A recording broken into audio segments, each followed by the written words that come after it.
Hello and welcome to part 8 of installing a Linux system, which is part of the programming for the web system. Today we're going to look at the Guest Additions CD. Last time we installed the updates and the upgrades, and I have restarted Linux. It's not always necessary.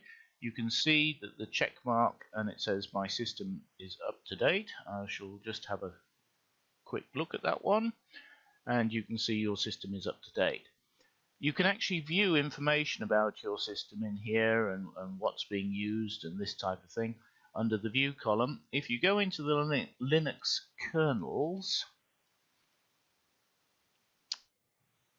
it will come up with a warning, and I'll click continue, and you can see that we're using the very latest kernel, but there are kernels actually on the system. If we start to run out of space, we need to remove these kernels, and I'll show you how to do that safely in a different video, but for now we'll just ignore them. Okay, but what is more pressing is this here.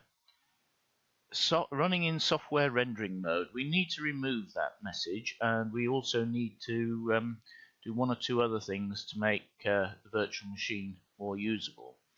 Okay, so to do this, you click on Devices and click on Insert Guest Additions CD image.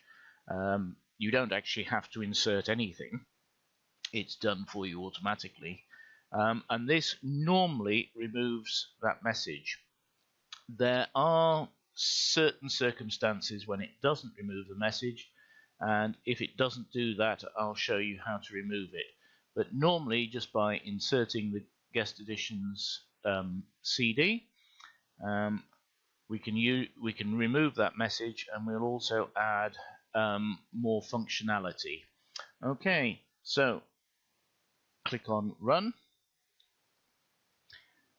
and terminal will open. You will again need to enter your password because it's going to install items on your computer, and you'll see it'll actually start installing. Okay, while that's running, I'll stop the system and we'll start it again once all of that's installed. Those of you sharp-eyed will notice that I've actually got a different version of Guest Additions.